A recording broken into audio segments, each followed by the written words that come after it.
Hi, my name is Claire Powell. I'm the EducationUSA Adviser based here in Johannesburg at the US Consulate General. Thanks for joining me today. We are here to speak about just a general overview of how one can go about studying in the United States. This presentation today is aimed mostly at students who would be looking to study at an undergraduate level in the US. And I'll go into a little bit more detail as to what that entails. So thanks for joining me, and let's get started. So a little bit more about Education USA.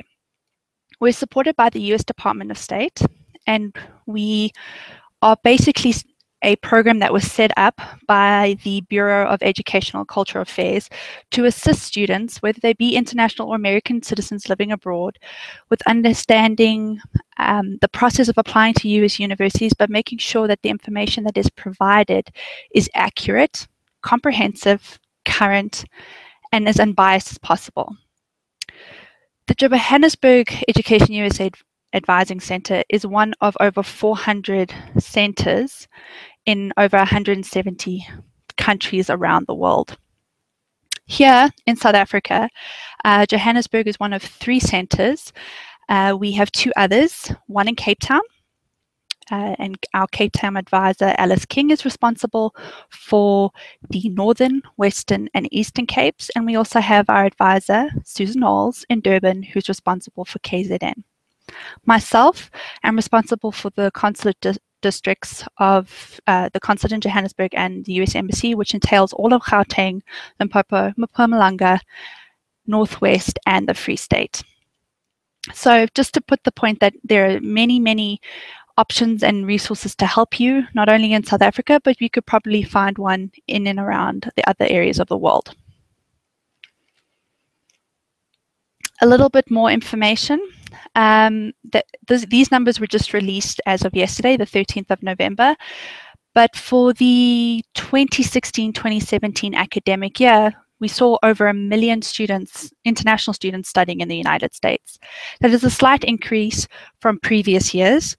And we're very excited to see that trend and continued growth. But even more exciting for us has been the growth that we are seeing in sub-Saharan Africa, but also in South Africa.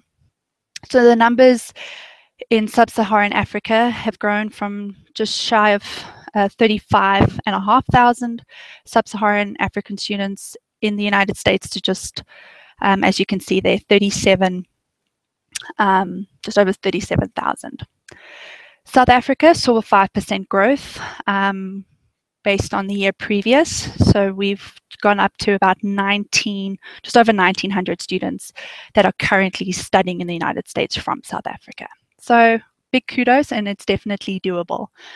If you want to know that the other top 3 sending countries in Africa, ahead of South Africa at number 4, we have Nigeria, Kenya, and Ghana.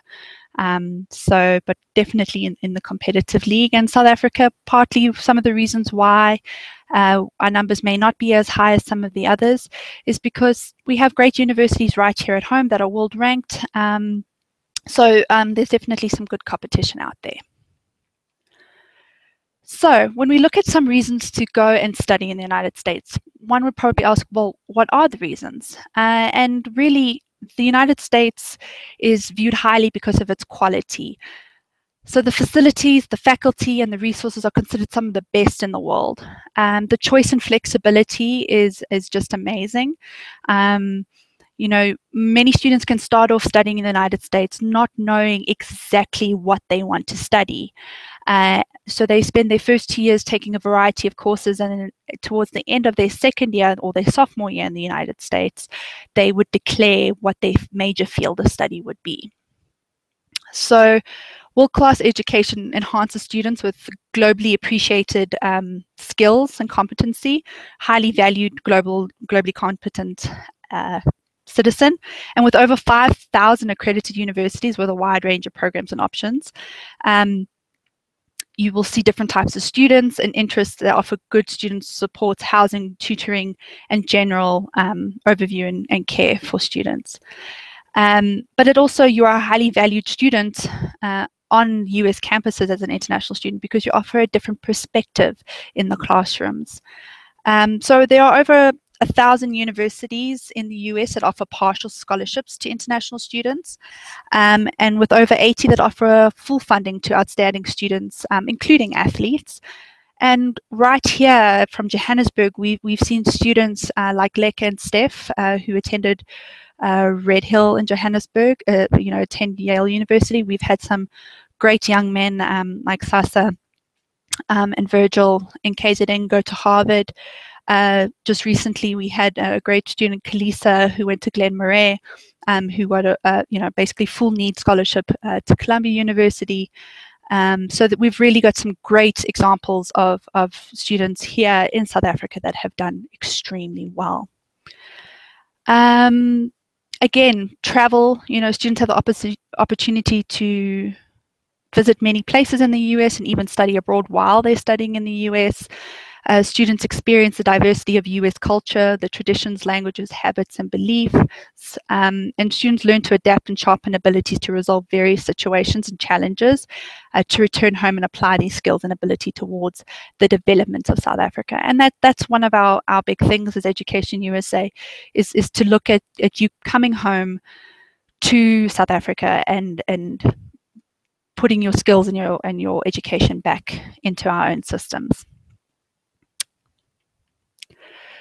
So a little bit more diving into what US higher education entails.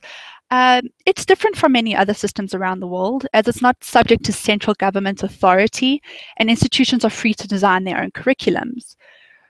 Regional and national accreditation is given to US colleges and universities to ensure institutional standards. And many students could go to a website such as the Council on Higher Education Accreditation, or what is termed www.chea.org, so www.chea.org. And what you would be able to do is put information about the program or the institution into their database and see if it is accredited.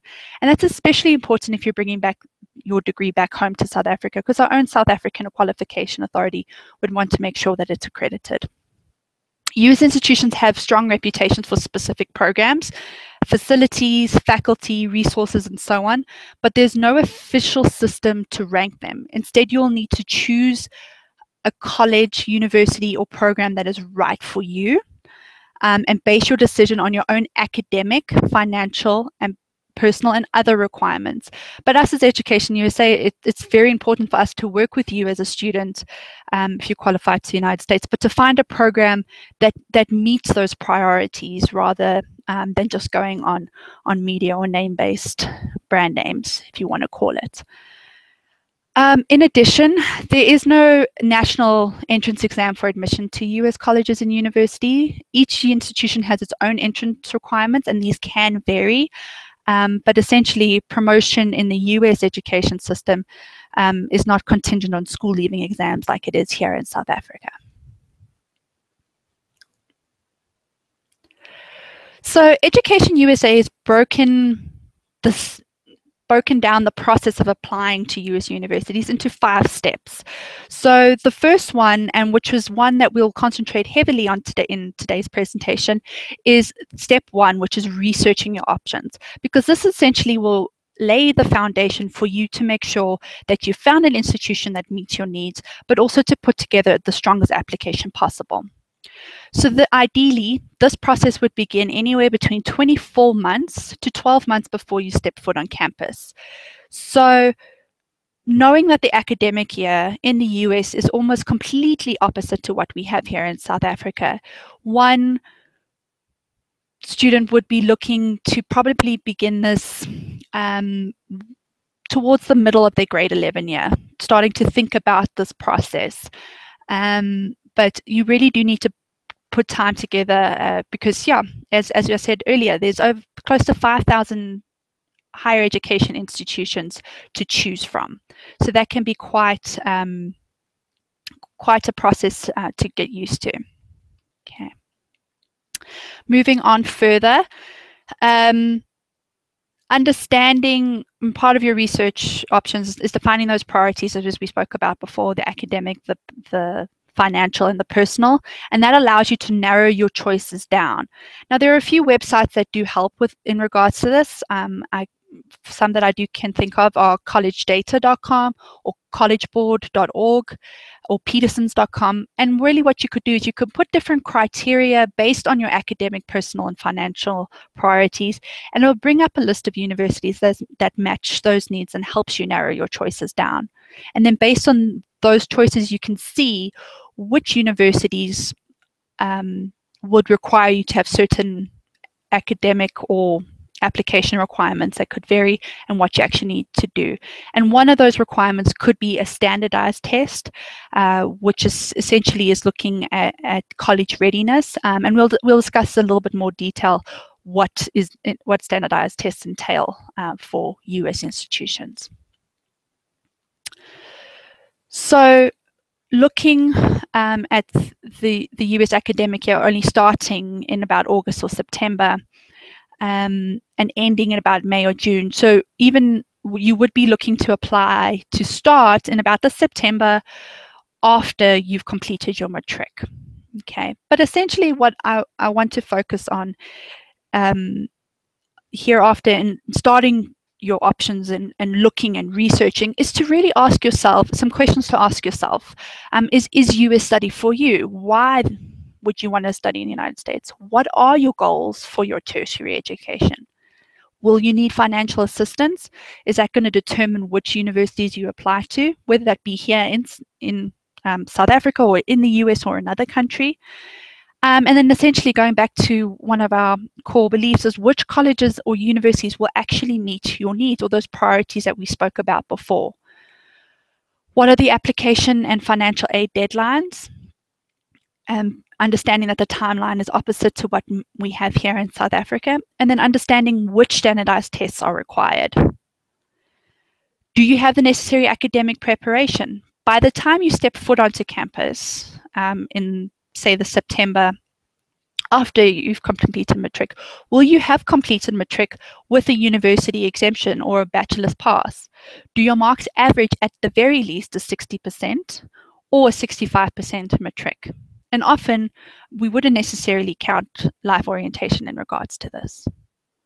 Are you involved with extracurricular activities? The US education or application process highly values students that are well-rounded. So academics are important. That's definitely no debate. But what is your X factor? What makes you stand out in comparison to your peer groups? Are you involved in sports? Are you involved in public speaking? Are you involved with some community projects? Are you taking care of younger siblings or elderly dependents in your family? So on and so forth. All these do play a factor for universities looking for well-rounded or holistic students.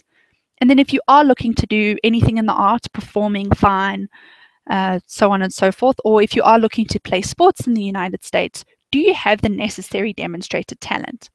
And essentially, how one would prove this is either through portfolio, videos, and proof of talents in that regard. So as you can see here, this is just a little bit of a diagram to put forward to you ways to define your priorities and factors to consider, the types of school, financial aid, majors, houses, and cost. And all these factors can help you decipher and narrow down your choices of universities to apply to. So that's the degree types for undergraduate level studies in the United States. There are two types. There is the associate's degree, which takes 2 years to complete in the United States, and generally these are done at community colleges or junior colleges in the US. What I would say is that for most international students, they do use this as a stepping stone. And especially I would say for South Africans, definitely it would be a stepping stone. And the reason why I say that is our current system would not necessarily recognize an associate's degree because we don't have something on the same level in our national qualification framework, NQF. So essentially this would be used as a stepping stone. Community colleges are great. They offer a variety of courses, but there aren't as many requirements to get into them. So you may not need a standardized test. You may not need to write, additional essays or need recommendation letters from teachers. But essentially, you would need to prove that you could fund your education there, and often they are cheaper than the four-year institutions. But a lot of students use these as a stepping stone, because if students do well in a two-year community college, they often have transfer agreements with four-year institutions or articulation agreements, which would allow a student, if they perform well at a community college, to guarantee admission into a neighboring four-year institution, and those credits would transfer, which means they wouldn't start from scratch. So they call it the 2+2 option. So they'll do 2 years at the community college and 2 years at a four-year institution. And most bachelor's degrees in the US do take 4 years to complete, just based on their structure and the credits that they require from you. Now, you do hear me speak about colleges and universities, and I even do say, sometimes I would say school, and these terms are used interchangeably. If you wanted to put some sort of difference between, let's say, a four-year college and a university, at most, perhaps a college may only offer bachelor's or undergraduate level study courses, where a university might be more comprehensive in terms of potentially offering master's or PhD. But it's definitely not the rule across the board. But you'll hear when people in the US speak about higher education, that colleges and universities are spoken about, and the terms are used interchangeably. One's not better than the other, and definitely doesn't have the same connotation of what we call colleges here, where some high schools are termed colleges here in South Africa. Specialized institutions, they could be art institutes, they could be more of the STEM-focused institutions, so STEM being, science, technology, engineering, and mathematics. But bachelor's degrees in the US, as I said before, are highly flexible with a wide variety of courses to choose from.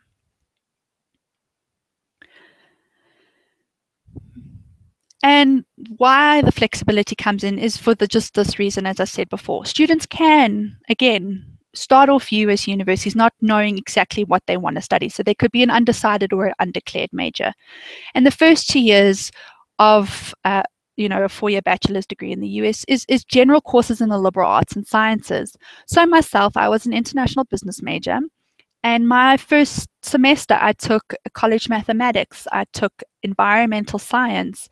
My second semester, so the second half of my first year, I was taking international politics, college English, and US history, which to many people, that has nothing necessarily to do with a business major. But the US highly values students who are well-rounded and have understanding, and maybe at 17, 18, you don't exactly know what you want to study. So it gives you opportunity to explore. And you'll see there on the note that many students choose to complete these requirements at a community college and then transfer to a four-year college or university. The final 2 years will be heavily inundated with courses that would be related to your major. So maybe this is when, not maybe, if you were undeclared, this is when you would have to declare your major. But this is when you would do specific courses in regards to that. So for instance, again, myself being an international business major, this is when I took on my corporate finance, my management courses, strategic management, operations management, marketing, so on and so forth. So this is, where one student would concentrate more so. I do think it's important to know, especially in the context, is that specialized degrees programs in the US, such as medicine, law, dentistry, pharmacy, even physical therapy, occupational therapy, are only done at a graduate level in the US. So first of all, students would have to get a bachelor's degree in another field and then apply to a specialized professional school. So for instance, a medical student might do a BSc or bachelor's in biology or chemistry and then apply to go to med school. I do think it's important to note that of the medical school students in the United States, between 1% and 2% of them are international students. So it is highly competitive, and I do think it takes a lot of consideration when looking at the US for medicine to think about what your options are. It's definitely not impossible, but I wouldn't say it's any easier than many of the other countries around the world. Law, as well, from a South African aspect, the US and South Africa have very different law systems. So with us being based on Roman Dutch law in South Africa, you know, getting a law degree in the US, say maybe doing your bachelor level studies in anything, it could be philosophy, it could be English, it could be criminal justice, it could be economics, and then you would apply to a 3-year law school. But it may not allow you to practice law back here in South Africa, and you potentially would have to do additional courses in order to practice law here in South Africa. What many students choose to do is do their LLB at home and then apply for a 1-year Masters in Law program or an LLM. And many of the LLM programs would allow for you to sit for certain state bar exams in the US, and then that way would allow you to practice law in both countries. So I do think it's important to take note of some of our professional degrees and how they're different from here in South Africa. Type of institution can play a big part in narrowing down your choices. There are public or private universities in the US, so state or privately owned and operated. Public may offer lower tuition because they are subsidized by the state.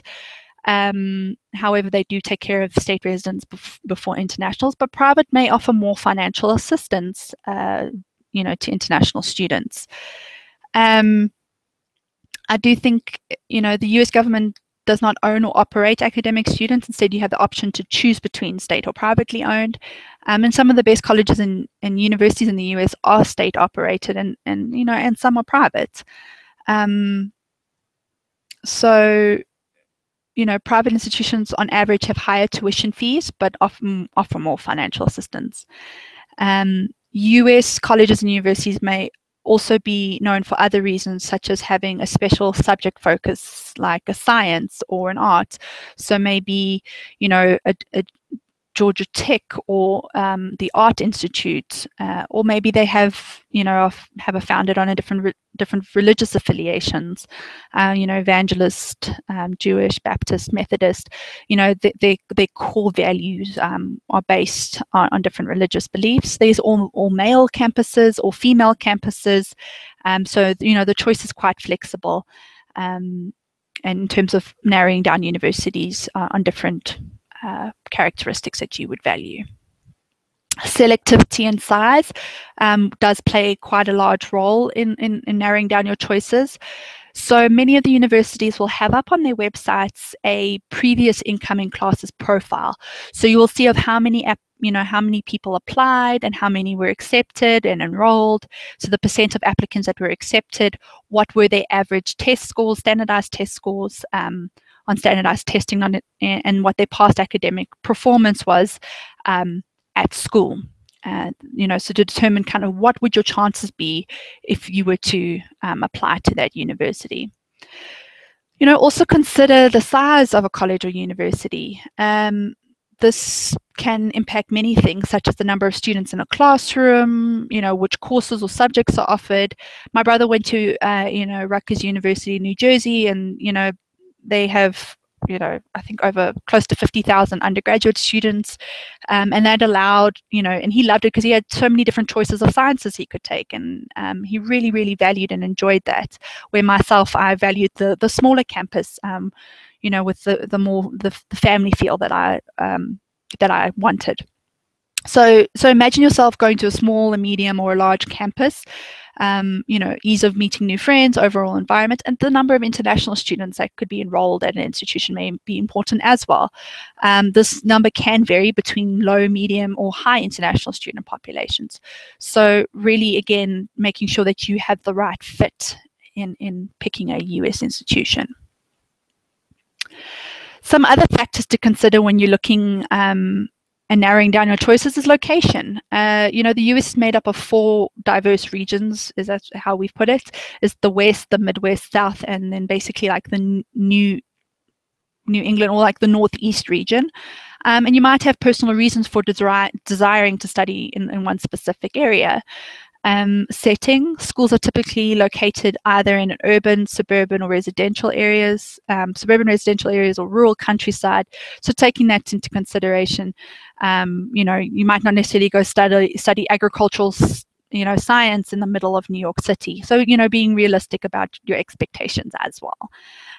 Housing, check to see if the school has housing on campus. If not, you'll have to live off campus, meaning a longer, more costly commute each day.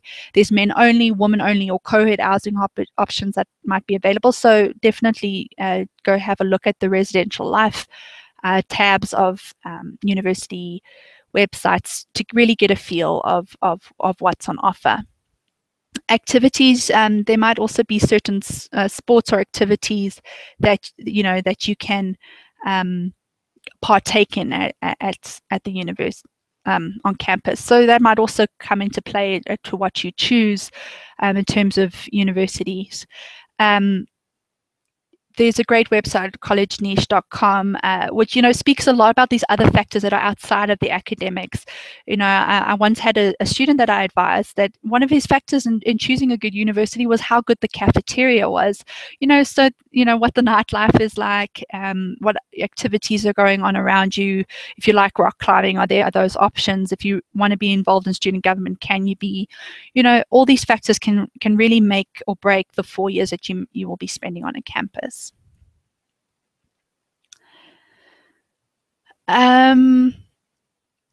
Further, so this is just a diagram, is putting all these different factors into consideration. So your academic, your personal, and your financial goals really helps you narrow your choices down. So once you've defined those priorities, you can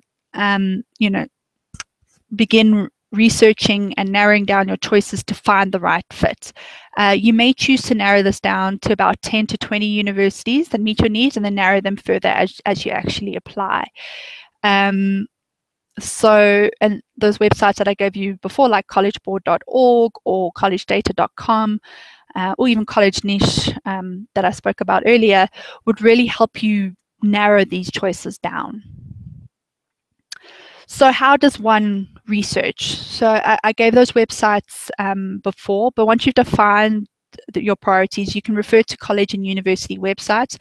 Almost every college and university in the United States has a website with detailed information about degree programs, application procedures, academic departments, on-campus facilities, and other topics. And often you can also find a copy of the course catalog to read online or download to read later. You may send an email as well, but you should only contact admissions representatives directly to ask specific questions that are not addressed on the institution's website. Use search engines, much like I discussed before. Independent college search websites allow you to search for institutions by subject you're interested in studying, by geographic preference, as we spoke about before, or by a range of other criteria, support services on campus, so on and so forth. And several of these are listed on the EducationUSA website, to have a look at. If you ever are in the United States, do take advantage of visiting campuses in person to get best sense of atmosphere and setting. But for sure, use social media and take virtual tours of US campuses. You can learn even more, which I think is fantastic. Here in South Africa, we're very lucky, and why I say we're lucky is that we have many universities that visit South Africa every year. In 2016, I counted 69, and I think we are there this year in 2017, and if not growing. But they will come on small school visits, but they tend to do information sessions in different areas. And if you cannot visit the United States, these are a great opportunity to interact with colleges and universities. So you can talk to one of your education advisors to learn about upcoming visits and fairs, or even our online fairs that we have, much like we will be having on Thursday, November 16th. We'll be having a large international online fair. So definitely check out our webpage for more information on that. And I'll give some links a bit later. So you heard me refer to standardized tests a little bit earlier. But basically, after you've narrowed down your list of choices, you get to see potentially which universities, if any, or probably mostly, which university will require standardized tests. So you'll be required to take and begin to prepare for them. Being able to communicate in English is a basic requirement of successful study in the United States. And English is a requirement of your immigration paperwork as well. Visa paperwork, should I say, rather. If English is not your native language, US colleges and universities will ask you to take English language proficiency tests before admission. And the most common tests for English language ability are the test of English as a foreign language, or what's also known as the TOEFL, the International English Language Testing System, the IELTS, which is the British Council's equivalent to the TOEFL, and the Pearson Test of English Academic. And essentially, you would register online for these tests on their various websites, register and pay for the exam, and then look for a test center that would be close to you. And we have test centers all around South Africa: Cape Town, Joburg, Durban. So definitely take a look to see. But if you don't need this, because here in South Africa, one of our official languages is English. If you've gone to an English medium institution, or have done English as your home language, many times you can have this requirement waived, which definitely will save in the long run. And then many undergraduate programs at colleges and universities in the United States require the SAT or the ACT for admission. So the SAT reasoning test basically measures your critical reading and writing, so evidence-based reading and writing skills, and your mathematical abilities. These tests are offered 4 times a year in South Africa, and registration is done online at collegeboard.org, and you would register and pay for these exams and look for a nearby test center. What I would say about this test and many of these other standardized tests is that you have to practice. There's a lot of free material that is available online, but speak to your advisor. Durban and Johannesburg do sell study guides to assist you if you would like. But there is a lot of free material online and on their websites to help you study. And really, that is the trick to these tests, is to practice and get yourself into the mindset and the environment. The SAT subject tests measure your knowledge in specific subject areas, and these tend to be not required by many universities. These would be recommended by some very competitive institutions, or potentially they would be there for you to let's say you want to go specifically into an engineering program, then perhaps you might have to take an additional mathematics subject test, or a physics or a chemistry, just to show some knowledge. The ACT measures on very similar subject matter as the SAT in terms of, reading and writing, understanding science text as well, science comprehension, not really science overall, and then obviously your mathematic abilities. So, and most universities will take either the SAT or the ACT, and registration also is done online, and everything is paid for there. So it would be like, the website would be actstudent.org, so you can go in there and have a look. My recommendation to see which test you would prefer, because there are similar prices offered at similar times of the year, would be go to a website like Kaplan and look for what's known as turbo tests. So it's a 90-minute version of each of the tests. Take it and see which one you feel better with, and then before you invest all your time and money into one particular test. So just remember, application requirements can vary between institutions, so be sure to confirm which tests you must take with the institutions to which you plan to apply. Okay. So I'm just going to lightly brush on the other subjects, because I do think it's important to understand them, but I'm not going to dive as deeply as I did with step 1. But step 2, I do think is vitally important. I think it is partly the criteria of helping you research your universities are narrowing down. But, financing your studies, what budget do you need? Can you make, putting together a budget, talking to family and understanding what realistically can be put towards your education. Are there ways to reduce costs? So potentially looking at various, maybe different areas of the United States that might have lower costs of living. Are there ways to, are there options to apply for financial aid and scholarships? Does a university have a history of giving financial aid and scholarships to an international student? And this is vital if you need it. You should not be applying to a university if you need funding and they don't offer it. Of course, obviously make sure that you meet the criteria to get in. Okay. And it's important to understand that, often when it comes to cost, it's not only tuition and fees that a student needs to look at. Tuition and fees covers the basic cost of the educational, instruction, facilities, lab equipment, libraries, and other tools. But most importantly, you do need to be able to prove, especially for your visa paperwork, is that you are able to cover living costs. So this can include your room and board, books and supplies, transportation, personal expenses, health insurance, and so on. And these costs can really vary across the United States and by institutions. With the right amount of planning and research, it can be made affordable with high returns on your investment.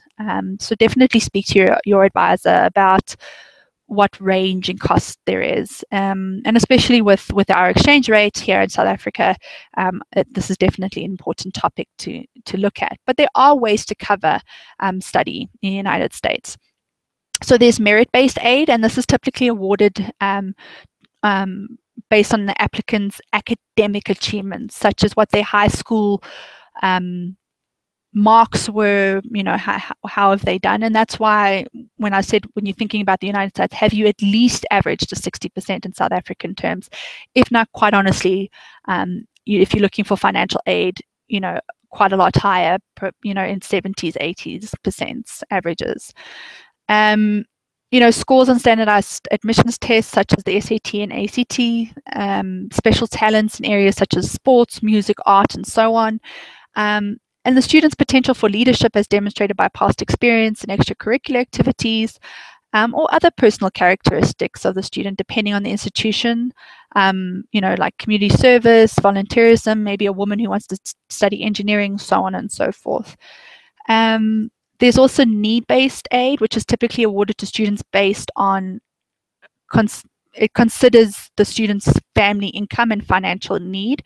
And some of the more uber selective universities, as I like to call them, will not have merit-based aid because everybody is smart and wonderful and can get in. It's generally going to be based on what you actually need. So they may take some merits into consideration that we've listed before, but generally they're going to look at what the family can actually put towards the education. Now, on-campus employment is allowed, but current US immigration only allows for international students to work up to 20 hours a week on campus while school is in session, but definitely full-time and up to 40 hours a week when it's vacation or break. What I would say in regards to this is international students are eligible for on-campus employment while enrolled on an academic program, and this can really depend just on availability on campus, and the average earning, with federal minimum wage being $7.25, can vary between $1,500 to $2,500 when school is in session. And quite honestly, this might, definitely won't help with tuition or overall costs, but it could help with personal expenses. So if you want to go to the movies, to cover toiletries or, basic transport, it could help with that. But by no means should it be looked as a way to fund education. So it's really important to check with international student advisors on campus before considering any employment to learn about on-campus employment opportunities or kind of how one can structure it. Okay. There are options after your first year if you are in dire financial need to apply for permission to work off campus. But again, you would have to work with your international student advisor in that regard. You may also, be looking at other options in terms of financial aid. So, maybe you would have a home institution like a local university or a school, or perhaps a ministry or department that would be able to help. I have seen some students, approach the likes of the National Arts Council when it comes to arts, and put in applications. I've seen mediocre success in that regard. I can't say it's a sure thing, but I've always been apply, let them say no. You really have to take as much opportunity as you can.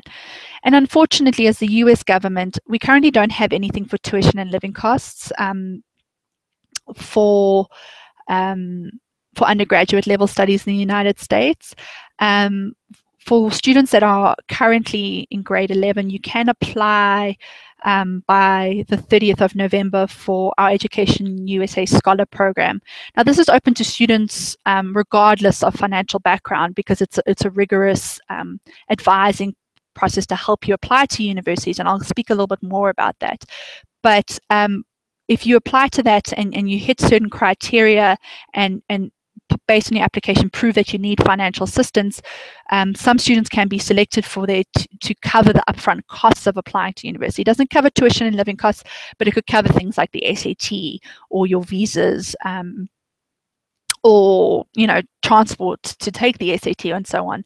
And then eventually, if you are it's for students who are capable of full funding in the United States, but potentially to help with the visa fees and the flight over. So that would be open to grade 11s who would apply as part of our scholar program. Private sponsors, so one can look for corporations and or organizations in the home, like here in South Africa, home country, or United States. Generally, I would say private sponsors tend to be a little bit easier to approach once you have been accepted and have an acceptance letter to show, and something a little bit more tangible to work on. Moving on from financial aid, step 3, you'll see only step 3 is really when a student starts putting the pieces of the puzzle together to apply. And a student would apply anywhere from about 12 months to 6 months before they step foot on campus. So that would be September after their matric year, as an example. And it's important to plan ahead of time, because there's a lot of effort and a lot of different factors that go into an application.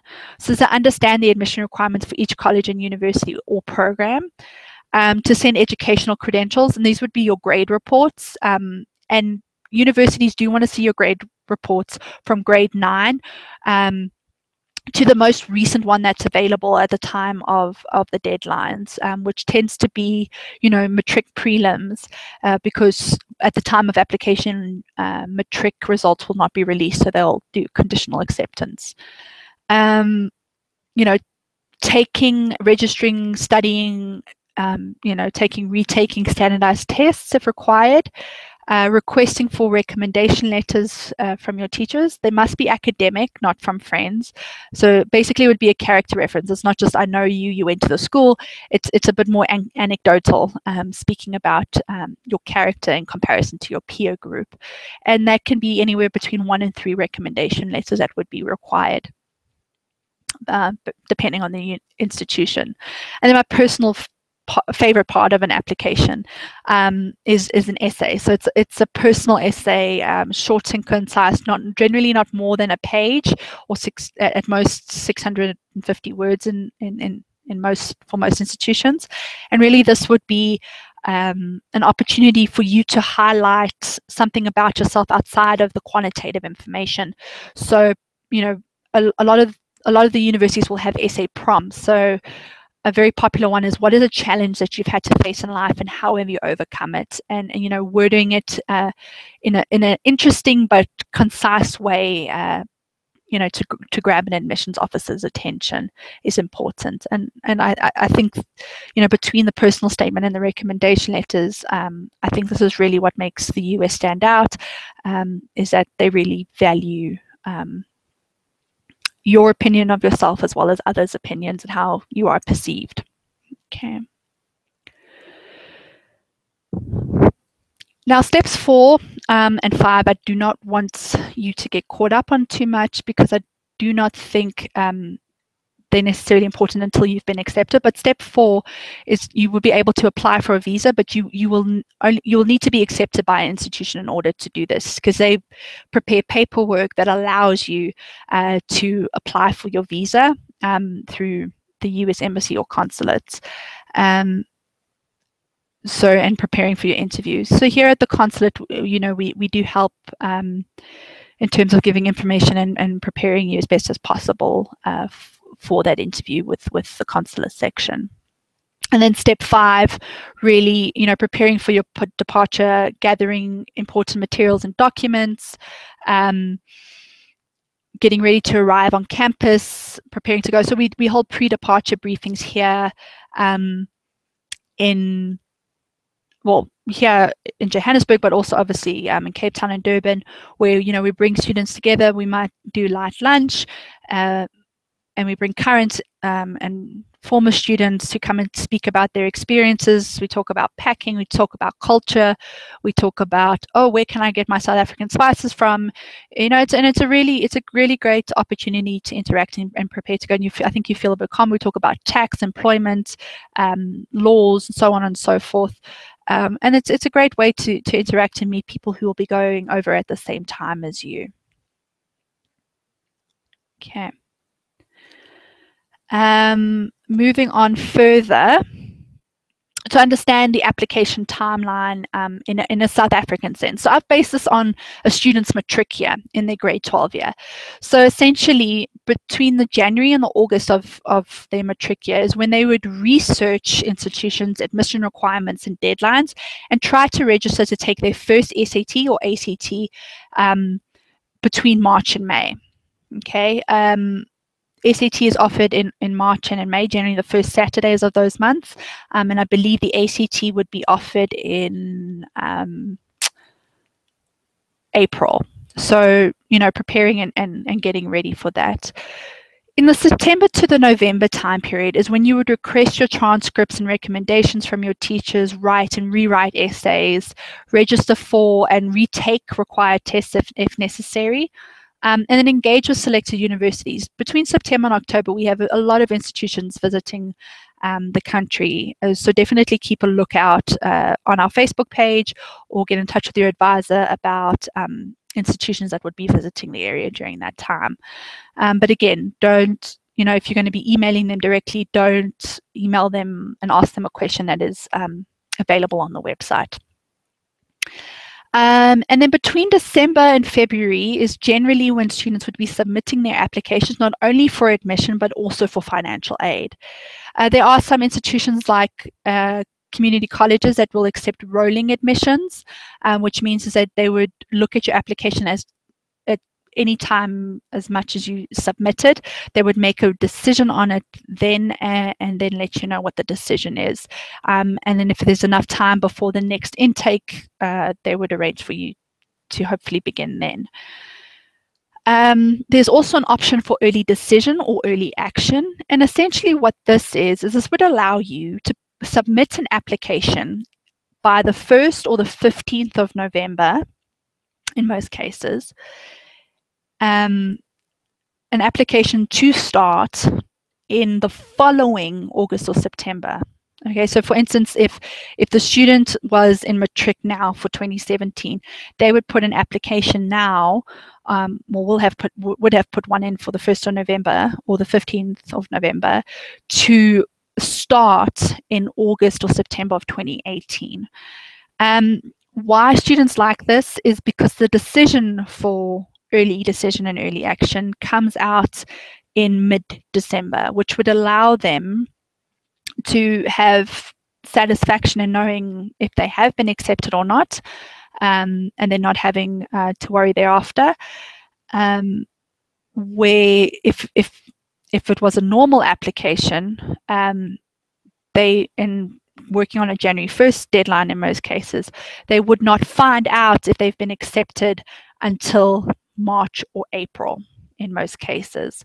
So letters of acceptance and rejection tend to come all through March, with leaving you with having to make a decision to the various universities by the 1st of May. It's important to respond to all, because depending on who you choose and you say yes to, and you should only say yes to one because they will catch you out otherwise, basically your immigration paperwork will, or your certificate for non-immigrant student status or SEVIS document would be prepared in order to apply for your visa. Now, you see, as moving back, I spoke about early decision or early action. So early decision is a binding agreement. So early decision locks you in. So if you basically would assign an agreement that if you get into that institution, you will go and you will withdraw your applications from every other institution. And that's great if you're sure and you're confident and you feel like your application is strong and you know that university can give great financial aid if you need it. That's a great option to apply. However, if you're unsure of any of those factors, it wouldn't necessarily be the best thing. So it really should be for your top school and you're very confident and so on. Early action, on the other hand, it doesn't have that same lock-in. So you can apply early and you'll find out in December. However, you do not have to let them know that you are accepting their offer until, let's say you've applied regular decision to other universities. You do not have to let them know that you are accepting their offer until the national decision day, which, as I said before, is May 1st. So it gives you a little bit more of options, but I guess, at least in a South African context, sanity knowing that you've got it in somewhere already. Again, early decision and action, you should have a very solid application in order to apply on that. So yes. Once you have applied for your visa, you would receive your F1 student visa, and at that point you are allowed to organize your final last-minute arrangements in terms of housing, travel, attending a pre-departure briefing, as I said before, and depart. And then if you're working as one of our members or our cohort members, we like to keep in touch with you and see how everything is progressing. So what happens now? If you have watched this, my suggestion would be to email your nearest advisor, and the emails will follow on the last slide of this presentation, regarding a membership form, to see if you would like to work with us on a more individual basis, or you could just email us and say, look, I listened to the presentation, can you provide us more information? So like myself here in Johannesburg, I have created something called the Undergraduate Handbook. And if you let me know that you watch today, or if you watch our YouTube video at any other point, you could let me know, and I will send you the Undergraduate Handbook to peruse. And it has all those websites we spoke about, like collegeboard.org or College Data, or the accreditation website. So, it really is a helpful tool. So, but essentially, if you want to work with us on an individual basis, you would have to send us a membership application. So once accepted as a member, you can schedule a meeting, but we are adamant that you must bring your research with you to discuss the different institutions, because we, as advisors, may not know your personal, your financial, and your academic goals. So it allows us to have a more fruitful meeting if you've done your research offhand and say, based on my prelim results, these are the universities that really match the ones that I'm interested in. And then we can speak about, well, have you thought about this, and so on and so forth. As I said previously in the presentation, look out for fairs and visits from various universities on our social media, so on our Facebook page or our website. And I'll give you those links now as we go on. But I did want to speak more about the Education USA Scholar Program, especially for current grade 11s that may be listening or watching this. So the Education USA Scholar Program seeks to identify, recruit, and guide talented and determined South African grade 11 students through the admissions process for colleges and universities in the United States. So selected students will work with Education USA staff in South Africa over an 18-month period starting in January of their final school year, so grade 12, to try and secure admission and financial assistance to begin study in the United States in August following their high school graduation. To be eligible, you must be determined and hardworking student and demonstrate strong academic record, so 70% average or above, excluding life orientation, evidence of leadership, service to community and school, and outstanding character. Although financial assistance is not provided to all of the ESP or Education USA Scholar Program participants in the admissions process, select students who need financial support in the upfront cost of applying to US universities or getting to monthly sessions can select to be considered for our opportunity funds.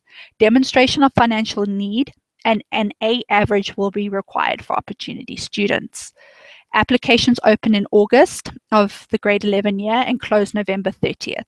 So if you aren't currently in grade 11, I would highly recommend that you get in touch with us very soon for an application form and more information. So you can contact your nearest advisor on the email addresses at the end of this presentation.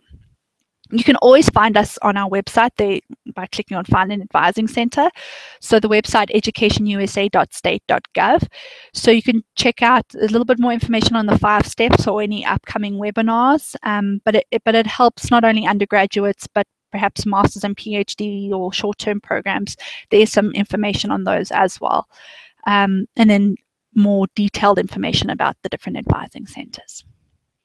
Check us out on social media.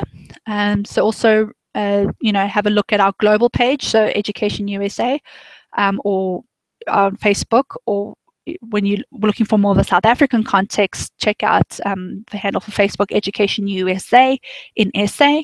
And that will definitely give you some great tips and information on financial aid, on upcoming visits from universities, or just events that are happening in and around your nearest city. Twitter, so the global page, your EduSA updates, as well as our own page, EduSA in SA. But a great option to look at, much like the webinar that you're watching today, but our global Education USA YouTube page has some great past webinars on various factors, or how do I say, parts of the application process. So whether that be, financial aid, diversity options, visas, so on and so forth. They've done some great past webinars that you can check out there. So questions, I will hang out on the YouTube channel for a little while, but if you want to email us, please reach out to each of the advisors. So again, myself, Claire Powell in Johannesburg, responsible for Gauteng, Mpumalanga, Limpopo, Northwest and the Free State. And you can reach me on educationusajhb@state.gov. Or if you are in Eastern, Northern and Western Capes, you can reach out to Alice King in Cape Town on educationusact@state.gov. Or if you are in the KZN area, you can reach out to Susan Knowles at educationusadbn@state.gov. Okay. Again, guys, thank you for joining us today. I hope we have provided some valuable information. Again, please reach out to us with any questions. If you need the undergraduate handbooks, if you want a membership form, if you're grade 11 looking for the Education USA Scholar Program, reach out to us on those emails again, and we'll be happy to assist you.